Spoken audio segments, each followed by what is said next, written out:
Hey there, sixth graders, and welcome to today's Explainer. I am absolutely thrilled to be hanging out with you today. You know, if you've ever felt like history is just a giant confusing pile of random dates, names, and dusty old books, well, you are in the exact right place. Today, in Unit 1, Lesson 4, we're going to learn how to totally sort through all of that by focusing on our anchor for this lesson, the chronology timeline. By the time we finish this explainer, you will be able to place events on a timeline and explain how chronology helps organize historical evidence.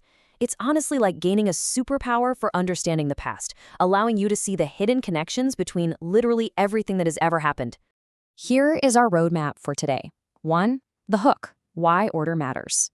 2. Explaining the chronology timeline. 3. Model, decoding historical causes. 4. Task, claim and evidence. 5. Correction, plausible versus proven. And 6. Recap and next lesson. Let's jump right in. Section 1. The hook. Why order matters. Okay, I want you to imagine, just for a second, trying to solve a really complex mystery without knowing what happened first. Think of a detective investigating a bank heist who actually doesn't know if the bank vault was emptied before or after the alarm was tripped. I mean, if the alarm went off before the vault was emptied, maybe the robbers totally panicked and fled empty-handed. But if it went off after, well, they got away with the loot. The outcome completely changes based on the timeline. And this is exactly why historians need a foolproof system to figure out historical causality, which, by the way, is just a fancy way of saying what caused what. You simply cannot explain why an event happened if you don't know the proper temporal order. Did event A cause event B? You can only know that for sure if you are absolutely certain that A happened before B. Section 2. Explaining the chronology timeline. So here's the crucial point. Chronology provides the mental scaffolding you need to really examine the relationships between historical events. Just like a physical scaffold supports a huge building while it's being constructed, the chronology timeline is the framework that supports all of your historical thinking. Without it, the entire house just collapses into a pile of random facts. When you arrange events in the exact mathematical order they occurred, you are building that structural support so you can clearly see the broader trends, the causes, and the long-term effects over time. Now, to make a timeline work, historians need a fixed point on the calendar to count from. Traditionally, this was based on the 6th century calculations of a monk named Dionysius Exiguus who, fun fact, was originally just trying to figure out the mathematical date for Easter. In his older system, BC means before Christ, and 80 stands for Anno Domini, which is Latin for in the year of our Lord, counting forward. But today, historians also use a non-religious version, BCE for before the Common Era, and CE for Common Era. Here's the thing to remember. Both of these dating systems are just parallel tools. They do exactly the same thing. They let us calculate time working forward or backward from a fixed point on the calendar, ensuring everyone is mathematically on the exact same page.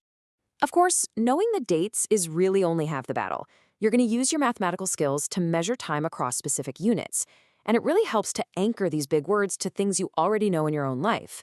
A single decade, 10 years, well, that's almost your entire lifetime. Centuries are stretches of 100 years, which essentially covers the lives of your great-great-grandparents. And millennia? Those represent massive 1,000-year blocks of time, stretching way back to the days of ancient pyramids. Knowing these units allows you to interpret data correctly and recognize patterns of historical duration, which completely puts the vast scope of ancient history into perspective. Section 3. Model, decoding historical causes. Let's actually look at a sequence of real events to see the sheer power of ordering time. By placing these exact 4 historical events in sequence from millennia ago all the way to recent decades, we start to see a super clear pattern of historical succession. First, we see early trade among Neolithic settlements, where people first started exchanging surplus crops. Because they built those early trade habits, it laid the groundwork for the massive land empires of Rome and Han China centuries later, who actually built vast roads to protect and expand that trade. That, in turn, drove the desire for even faster routes, expanding into early modern European ocean crossings, and finally culminating in our modern lightning-fast global networks of trade today. By building a chronology timeline, you can clearly trace the antecedents, the things that came before, and their direct logical consequences over thousands of years. And you know, this brilliantly illustrates exactly why order matters. Imagine for a second if you swapped the order of the Neolithic era and the Roman Empire in your head. Your entire interpretation of how global trade developed would be completely backwards. You would be trying to argue that a massive million-person Roman Empire with sprawling trade networks somehow caused a few early humans to start trading rocks and wheat? It makes absolutely zero sense, right? Chronology ensures our interpretation of cause and consequence is actually tied to reality and logic. Section 4. Task, Claim, and Evidence. All right, now it is your turn to analyze the evidence and put this exact skill into practice. You are going to step into the shoes of a real historian. I want you to focus on this specific question using the historical sources provided to you in your source packet. Your goal here is to place events on a timeline and explain how chronology helps organize historical evidence. Don't just guess.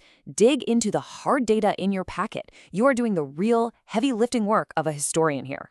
When you do this, your output should follow this exact structure. One really clear claim, supported firmly by exactly 2 pillars of evidence tied to the timeline. You'll state your claim, like early trade acted as antecedents for empires.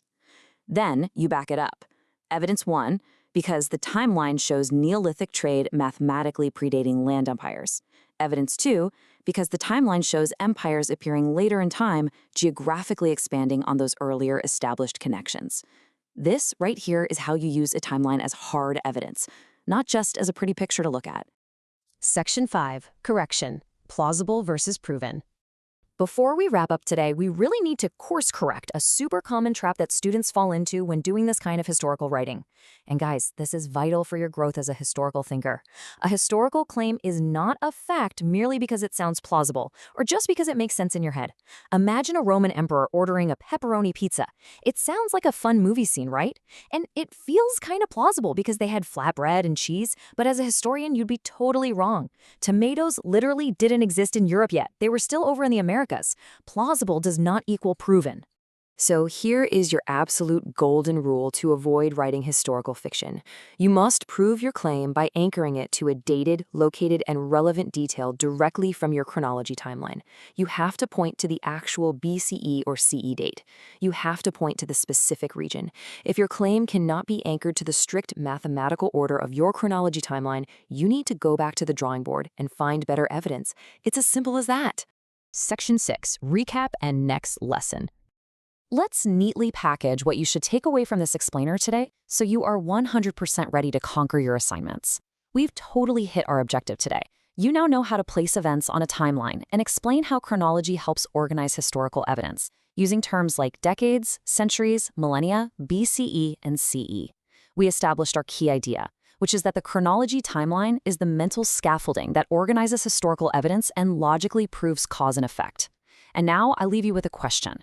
Armed with this awesome superpower to decode time, what new historical mysteries will you unlock in Unit 1, Lesson 5?